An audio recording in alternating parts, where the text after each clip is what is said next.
Please give your perspective on why polyamory is bad for the individual and society.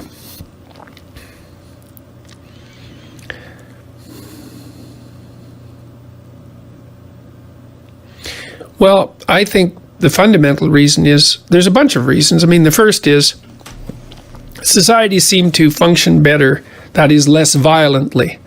Let's say, when there's one woman per man, if there's many women per man, there aren't many women for every man. There are a handful of men, let's say a minority of men, a Pareto distribution of men who have a disproportionate number of women, and a lot of men who have none. And those aren't happy men, let's put it that way. They're men who are very likely to get up to no good very rapidly. So there's that. Then I would say the women who, let's say a man has many women, and let's say he's a desirable man for that matter, just for the sake of argument, if he has a variety of women, then those women don't have much of him. So they don't get to establish a real individual relationship with him because it's going to be fragmentary. And I don't believe that that's satisfying for people. I think that what you want, as much as you possibly can, is to have people around you with whom you can weave your life together over the short term, medium term, and long term. It adds depth to your life in a way that almost nothing else can. And so what you do, and so I've been speaking more about permanent polyamorous relationships. You might ask, well, what about sequential ones where, which is in some ways indiscriminable from, from just casual sleeping around. I think the problem with that is that to sleep around casually is to imply that sex is casual.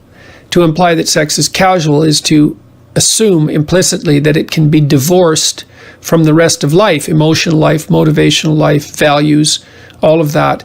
And you can divorce it, but you pay a big price for that. I think the price you pay is like the virtual. The word psychopathic keeps leaping to mind. Yeah, good old Freud.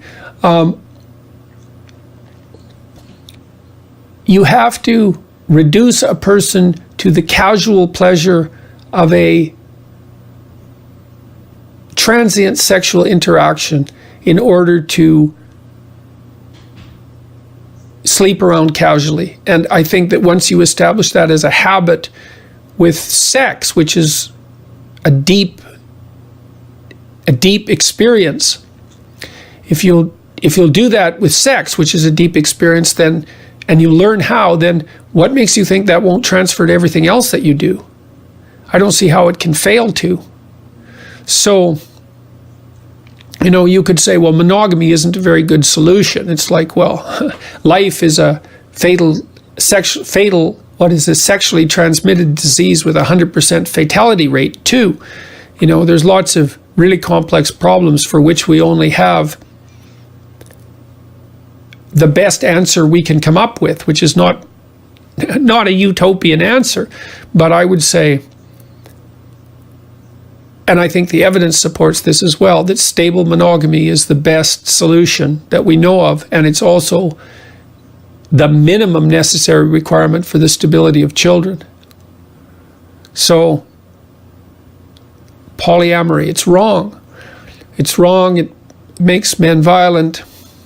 It increases inequality in the manner that makes things dangerous. It makes it impossible for women to have a deep relationship with men. It facilitates the, the transformation of sex into something casual, and then that spills out into the rest of the world. It deprives the people who engage in it of the opportunity of establishing a stable, long-term, mutually mutually satisfying. It's more than that.